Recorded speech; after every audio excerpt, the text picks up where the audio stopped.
Bonjour à vous et bienvenue dans le 197e épisode de votre podcast Le Buller, le podcast qui va vous donner envie de lire de la bande dessinée. Le Buller vous propose toutes les 2 semaines de retrouver en une vingtaine de minutes 7 albums de bande dessinée qui viennent de sortir en librairie et que je prendrai le soin de vous présenter.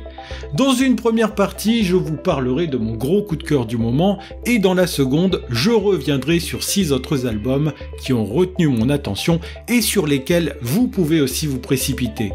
Au sommaire de ce nouvel épisode, je commencerai par vous parler en détail de Krimi, le nouvel album d'Alex W. Inker qui nous entraîne dans les coulisses de la création de M le Maudit, une fiction imaginée par Thibaut Vermeau et publiée chez Sarbacane.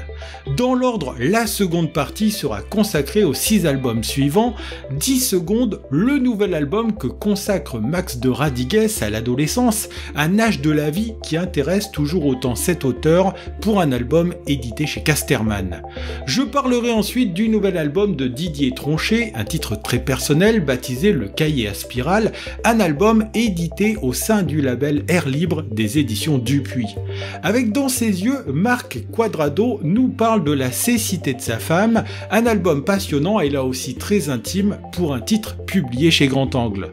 Il sera temps ensuite de vous parler de la création de la comédie française avec un album baptisé C'est la faute à Molière que l'on doit au scénario de Michael Le Galli, au dessin de Virginie Augustin et c'est édité chez Rue de Sèvres. Je vous présenterai aussi le premier tome d'Electric Miles, le nouveau projet commun du scénariste Fabien Nury et du dessinateur Bruno, un premier tome baptisé Wilbur pour un titre sorti chez Glénat. Enfin, je terminerai par la réédition de Fatherland, album singulier et personnel que l'on doit à Nina Bunjevac et publié chez Gallimard, 6 albums qui, comme vous l'aurez compris, sont des titres de grande qualité que j'ai adoré découvrir. Voilà pour le sommaire de cet épisode copieux, un épisode que vous pouvez prolonger sur Instagram en découvrant en images ces différents titres, mais vous en découvrirez bien d'autres encore qui ne seront pas présentés ici. Sachez que si vous m'écoutez depuis Spotify, vous pouvez vous précipiter sur l'application pour vous abonner si ce n'est pas déjà fait, mais aussi voter pour votre album préféré parmi les 7 présentés ici. Il me reste à vous souhaiter une très bonne écoute, de belles découvertes et je l'espère aussi, de très bonnes futures lectures.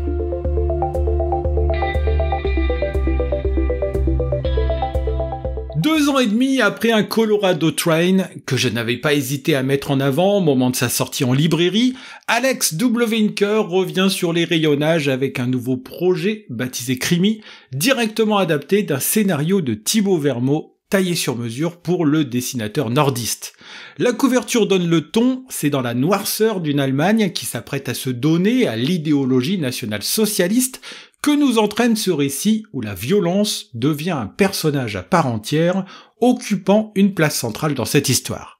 Celle-ci va tourner autour d'un binôme qui va se rencontrer dès les premières pages, d'un côté l'immense réalisateur de cinéma Fritz Lang et de l'autre l'inspecteur Lohmann, fin limier qui est sur les talons d'un tueur en série. D'ailleurs, Vermeau apporte de la véracité à son histoire en lui donnant un contexte historique réel, celui de l'Allemagne des années 30 avec la montée du péril nazi, mais surtout avec les meurtres que va commettre celui que l'on surnomme le vampire de Düsseldorf. Tueur en série et agresseur sexuel, c'est après lui que l'inspecteur Lohmann en a au moment où il retrouve Fritz Lang, vieille connaissance puisque par le passé, la femme du réalisateur avait été retrouvée morte dans sa baignoire, une balle logée dans la poitrine. Si le réalisateur de Metropolis n'a jamais été inquiété en raison de cette mort mystérieuse, l'inspecteur n'a pas oublié d'avoir à l'œil celui à qui justement il en manque un d'œil, faisant naître là aussi la légende autour de cette infirmité. Avec beaucoup de talent, mais cela ne m'a pas étonné une seule seconde, le dessin d'Inker, entre encre et fusain, en nuances de gris, incarne à merveille cette période dans laquelle chaque personnage étouffe, tout comme une Berlin qui s'apprête à changer de visage. Si Lohmann a toutes les difficultés à mettre la main sur le redoutable tueur qui nargue la police et traumatise la population, de son côté Fritz Lang semble être en mal d'inspiration après l'échec récent de son film La femme sur la lune. C'est ici que Thibaut Vermeau imagine cette rencontre entre deux hommes qui vont se nourrir chacun l'un de l'autre, qui vont chercher de quelle manière ils pourraient se compléter, mais aussi relancer pour l'un sa carrière et pour l'autre la finalité de son métier de policier. Ainsi, l'inspecteur Loman va-t-il emmener son nouveau compagnon de discussion sur les lieux des crimes. Il va permettre à Fritz Lang de toucher du doigt cette vérité criminelle dans toute sa crudité. Une fois le tueur mis sous les verrous, il lui permettra même d'assister à un interrogatoire pour sonder l'esprit meurtrier de celui qui sera condamné à mort et dont on découvrira les motivations qui l'auront poussé à commettre tous ces meurtres. Tout cela va donner la matière de M le maudit, gros succès que connaîtra Fritz Lang au début des années 30, dont on découvre ici la genèse imaginée par le duo Vermeau-Inker dans un album chapitré que j'ai trouvé captivant à parcourir. En déployant des personnages très forts et une ville de Berlin qui devient un personnage à part entière elle aussi, le duo guide le lecteur dans un parcours tortueux, très lynchien pour reprendre les termes d'un Inker, qui dédie d'ailleurs cet album au réalisateur de Mulholland Drive ou Elephant Man à la fin de son ouvrage. C'est que ce roman graphique vaut autant pour l'histoire qu'elle raconte que pour la façon dont tout cela est mis en dessin par un Inker au sommet de son art, comme à chaque fois j'ai envie de dire, étirant ici les cases ou jouant sur leur disposition pour un jeu labyrinthique qui fausse les repères traditionnels. On ressort de cet ouvrage avec le sentiment d'avoir vraiment vu une œuvre naître sous nos yeux, celle du film de Fritz Lang, et plus concrètement, celle d'une bande dessinée qui va marquer cette année 2025 et dont on devrait encore entendre parler longtemps après sa sortie. Ce sont encore les éditions Sarbacane qui éditent ce nouveau venu en librairie. Krimi est disponible depuis le 2 avril dernier et vous l'aurez certainement compris, c'est un ouvrage que je vous recommande chaudement pour ce qui me concerne.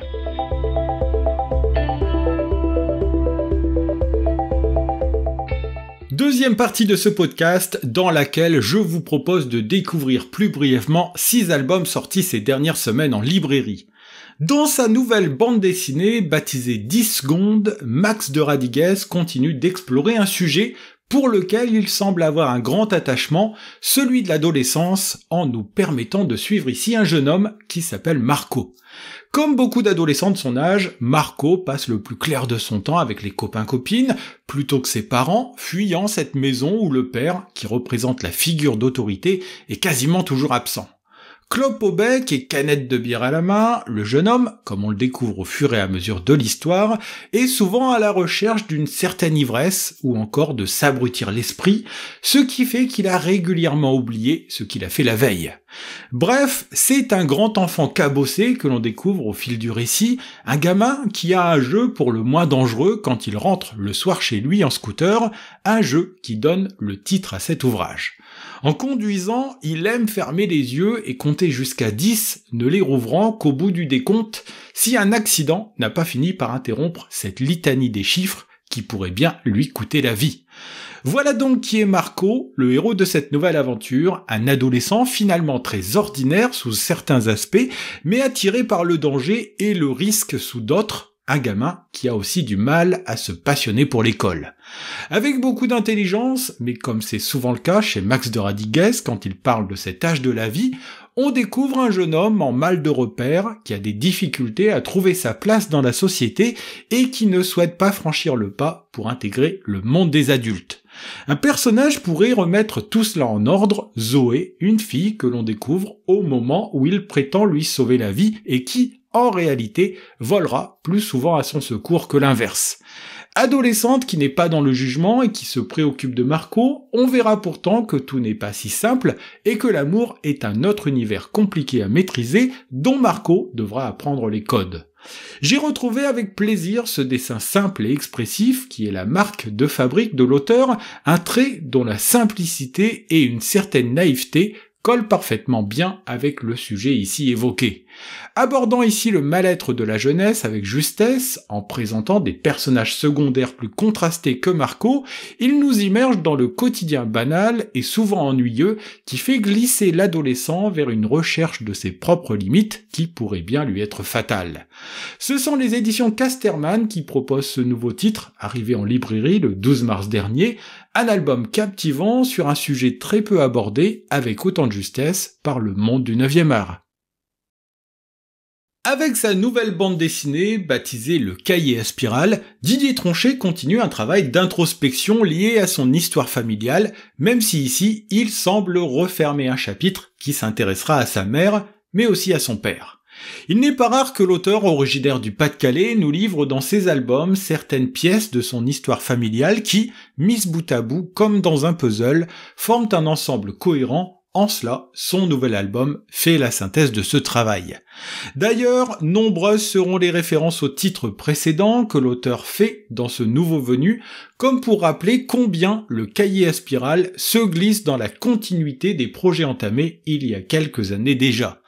Que ce soit dans ses fictions ou dans des projets que l'on pourrait qualifier de plus intimes, l'auteur s'est servi de cette matière en glissant des éléments de sa propre histoire familiale, même parfois à son corps défendant, comme on le découvre ici. C'est donc armé d'un cahier à spirale, d'où le titre de l'ouvrage, qu'il se propose d'interroger sa mère, cette femme qui l'a élevé, mais qui ne s'est jamais raconté à lui, pour en faire la matière centrale de ce livre. Et ce qu'il découvre, et le lecteur avec lui, c'est une vie marquée par le malheur, par la mort aussi, qui a rôdé en permanence, ainsi que le tabou et le silence, comme ce secret qui va entourer la naissance de sa petite sœur Christelle. En filigrane, c'est aussi la figure du père qui se dessine, ce père que Didier Tronchet aura peu connu, moment bouleversant où c'est à travers l'autre que l'on découvre réellement qui a été ce papa qui a essayé de s'extraire de sa condition de mineur. Nous rappelant à travers cette bande dessinée que les familles normales et sans histoire n'existent pas, Didier Tronchet préfère lever le voile sur la sienne pour mieux comprendre aussi qui il est et comment il s'est construit. C'est peu de le dire que l'ouvrage est passionnant à parcourir, faisant alterner le rire avec cet humour qui est le sien et qu'il ne force pas trop ici, avec des passages forts en émotion, nombreux dans cet ouvrage. On retrouve bien entendu ce dessin si caractéristique à cet auteur, trait qui flirte avec la caricature, mais qui arrive sans mal à faire passer émotion et humour, le double projet de Didier Tronchet.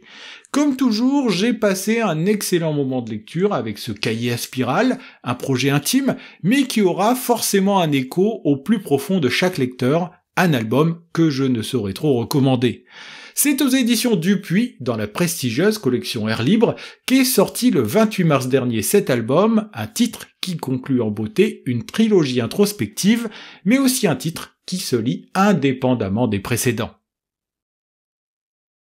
Avec dans ses yeux, Marc Quadrado revient au dessin et délaisse quelque peu la bande dessinée humoristique, même si on rigole ici un peu, pour parler d'une histoire beaucoup plus intime et plus profonde liée au handicap. L'album en question s'appelle Dans ses yeux et rien qu'avec le titre, vous vous doutez bien de quel type de cécité il va être question ici, la malvoyance, à travers l'exemple de sa femme qui se prénomme Tani. Bien qu'elle soit devenue totalement aveugle d'un œil suite à un accident et qu'elle ne possède plus qu'une vision périphérique sur le second, Tani ne manque pas d'entrain et de projets au quotidien, entraînant dans son sillage son mari Marc. Malgré le handicap dont elle souffre et qu'elle essaye de cacher le plus possible, refusant de se servir de sa carte de personne handicapée par exemple, Tani est une véritable force motrice à la maison, à côté d'un Marc que l'on devine plus calme et plus posé. Au quotidien, ce dernier essaye d'assister Tani dès qu'il le peut, que ce soit pour ses sorties quotidiennes en lui donnant le bras, ou pour préparer dans les meilleures conditions possibles un cycle de conférences sur l'art que doit donner Tani. C'est qu'en dépit de sa cécité, cette dernière voue un véritable intérêt pour les jolies choses, pour l'art en général bien sûr, mais aussi pour les objets qu'elle continue d'aller chiner sur les marchés en compagnie de Marc. Ici, l'auteur, né en Algérie, ne cherche pas du tout à apitoyer ou faire pleurer dans les chaumières, bien au contraire, avec un certain humour, il désamorce certaines situations qui peuvent paraître pesantes, voire même dangereuses, mais qui font partie de son quotidien. Côté dessin, Marc Cuadrado renouvelle aussi sa façon de faire en proposant un trait semi-réaliste réalisé au feutre fin, un dessin convaincant qui se marie très bien avec la tonalité et le propos de cet album. Comme vous l'avez compris, ce titre est aussi un projet familial. C'est donc tout naturellement qu'il a confié la mise en couleur à sa fille Clara Cuadrado, qui propose une bichromie légère et signifiante qui permet une meilleure lisibilité quand l'album fait des allers-retours dans la chronologie. Ouvrage vraiment intéressant à lire et surtout plutôt positif autour de la situation du handicap, dans ses yeux est aussi une belle histoire d'amour et un bel hommage que rend un mari à sa femme, en plus de montrer une belle complicité. Ce sont les éditions Grand Angle qui publient cette bande dessinée sortie le 26 mars dernier en librairie, un titre qui, comme vous l'avez sûrement compris, m'a laissé une belle impression et m'a fait passer un bon moment de lecture. C'est la naissance et le développement d'une vénérable institution qui se raconte dans mon coup de cœur suivant, intitulé « C'est la faute à Molière, une histoire de la comédie française ». Au-delà de nous parler de la comédie française, l'album réussit à imbriquer, avec beaucoup de talent, l'évolution de la société et l'évolution du théâtre dans ses grandes largeurs, que ce soit les genres théâtraux, les principaux dramaturges, ainsi que les comédiens. Sur en une page, on a fait le tour de ce qu'il y avait avant le théâtre classique. C'est donc au XVIIe siècle que démarre réellement cette aventure, avec un personnage qui servira de fil rouge, un certain Jean-Baptiste Poquelin, que le grand public connaît un peu plus sous le nom de Molière. Il est d'ailleurs assez amusant de se dire que Molière ne connaîtra jamais cette institution qu'est la Comédie Française, puisque celle-ci voit le jour 7 ans après le décès de l'illustre homme de théâtre, une mort qui intervient quelques heures après une représentation du Malade imaginaire. Si avec beaucoup de justesse, le scénariste Michael Legali imbrique des éléments d'histoire générale avec l'histoire de ce lieu, c'est que les deux sont intimement liés puisque c'est sur la volonté du roi Louis XIV que va apparaître à la fin de l'année 1680, début 1681, la Comédie Française. Le 5 janvier 1681, Armande Béjart, Mademoiselle de Brie, Lagrange et certains des comédiens et des comédiennes les plus en vue du moment signent un document qui les fait s'associer avec redistribution des recettes à parts égales et droit à la retraite. C'est rue des Fosses Saint-Germain que la Comédie Française est installée, un bâtiment dans lequel des générations de sociétaires vont défiler, reprenant le répertoire classique, mais aussi des pièces plus modernes au fil du temps qui passe, permettant à la Comédie Française d'évoluer avec son temps. Nous entraînant jusqu'à l'Empire et l'avènement de Napoléon, l'album est passionnant à lire et fourmille d'anecdotes savoureuses et instructives qui font passer un très bon moment de lecture. Il faut dire que cet album est porté par le très beau dessin de Virginie Augustin, un dessin qui ne manque pas d'humour et de légèreté pour mieux faire passer le propos encore. Cette dernière a d'ailleurs participé aussi à l'écriture du scénario et elle propose ici un graphisme très expressif et plein de charme que finissent de mettre en avant des couleurs plutôt douces. Au final, nous avons là un album vraiment captivant à parcourir, un premier tome qui en appelle au moins un autre, un titre sorti chez Rue de Sèvres que je recommande chaudement. En plus d'être le prénom du personnage central de cette histoire, un personnage assez énigmatique comme vous allez le découvrir, Wilbur est aussi le titre du premier tome sur 2 d'Electric Miles, le nouveau projet commun du duo Fabien Nury au scénario et Bruno au dessin. Si vous ne connaissez pas encore ce duo, une session de rattrapage de la superbe série Tyler Cross vous permettra de vous familiariser avec l'ambiance des scénarios de Nury, mais surtout ce graphisme très original du dessinateur d'origine allemande Bruno. Ici, nous changeons totalement d'univers par rapport à leur série phare, et nous allons suivre un bien drôle de personnage qui se nomme Wilbur Arbogast, lui qui a fait les beaux jours du magazine Outstanding dans les années 30. Mais cet auteur, qui a connu son heure de gloire, n'a rien publié depuis un petit moment déjà, quand l'agent littéraire Maurice Milman l'aborde dans une librairie avec le secret espoir de le représenter et relancer sa carrière. Pourtant, c'est par la négative que lui répond Arbogast. Il faut dire que ce dernier, depuis son retour de la Seconde Guerre mondiale, n'est plus que l'ombre de lui-même, et sans trop vous en dire davantage pour ne pas déflorer l'intrigue, on comprend assez aisément pourquoi. Il a bien écrit quelque chose, mais c'est plus puissant qu'un roman et plus déstabilisant qu'une simple histoire. Ce livre a même conduit au suicide d'un lecteur et poussé jusqu'à la folie deux autres. C'est autour de cet ouvrage mystérieux que va tourner l'intrigue et autour des velléités messianiques de son auteur qui voit avec ce livre la possibilité pour lui de créer une nouvelle religion, mieux encore, une nouvelle façon de vivre basée sur la science. C'est donc, comme vous l'avez sûrement compris, sur un scénario à rien plus complexe que sur ses projets précédents que Fabien Nury bâtit sa nouvelle aventure, un premier tome qui pose le contexte et qui interroge le lecteur en même temps qu'il avance dans l'histoire. Pourtant, on se laisse complètement prendre au jeu, et il faut dire que le dessin de Bruno aide grandement en cela, cette ligne claire moderne, aux traits épais, parfaitement bien mis en avant par les belles couleurs, très à propos de Laurence Croix. Si vous aimez le trait en noir et blanc de Bruno, sachez qu'une version collector au grand format existe aussi, elle permet de goûter à ce dessin si singulier que j'aime toujours autant retrouver d'un album à l'autre. Sinon, c'est chez Glénat qu'est sorti Wilbur, premier tome d'Electric Miles, une histoire qui se termine par une compilation de une du magazine Outstanding pour mieux immerger encore dans ce nouvel univers passionnant du duo Nury-Bruno. Comme toutes les 2 semaines, l'épisode s'achève avec un album spécial, la réédition de Fatherland, album très personnel que l'on doit à Nina Bunjevac, un titre qui revient chez Gallimard après une première publication chez Ici Même en 2014. Ce sont 2 histoires que mélange ici l'autrice, 2 histoires intimes, celle de son pays et celle de son propre père, comme le sous-entend le titre de ce projet, Fatherland.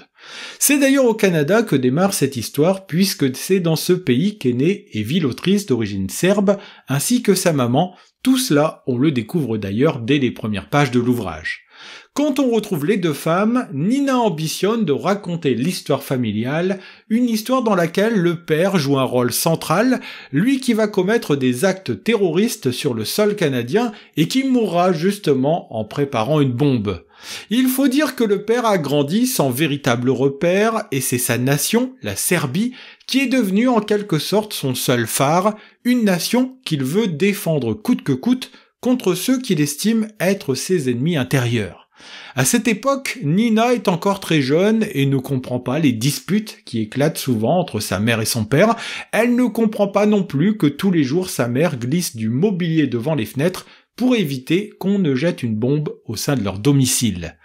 Elle ne saisit pas plus les raisons qui vont pousser sa mère à s'éloigner de ce mari qui, en plus d'être un terroriste, est alcoolique, une fuite et un retour vers la Yougoslavie qui nous est montré ici dans cet ouvrage. En plus de l'histoire de famille, pour comprendre le nationalisme et l'anticommunisme exacerbé du père, Nina Bunjevac nous livre des éléments de contexte politique, que ce soit durant la Seconde Guerre mondiale ou durant l'après-guerre. L'autre grande force de cette bande dessinée est sans conteste le superbe dessin en noir et blanc très stylisé, statique comme figé dans le temps et la mémoire, d'une autrice qui fait renaître sous nos yeux cette histoire intime. Les hachures, les traits, les points, tout cela apporte de la matière à ce graphisme singulier que la Galerie Martel à Paris a récemment remis en avant à travers une exposition vente. Revenu en librairie le 5 mars dernier chez Gallimard donc, c'est le moment ou jamais de découvrir ce petit bijou du 9e art, un album singulier d'une grande richesse historique et graphique qui m'a complètement séduit.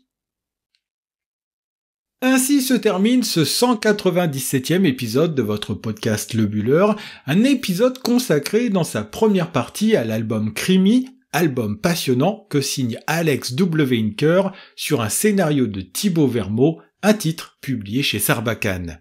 J'ai comme toujours pris plaisir à vous préparer et à vous présenter cet épisode. J'en profite pour remercier au passage les différentes maisons d'édition qui m'aident grandement dans cette tâche.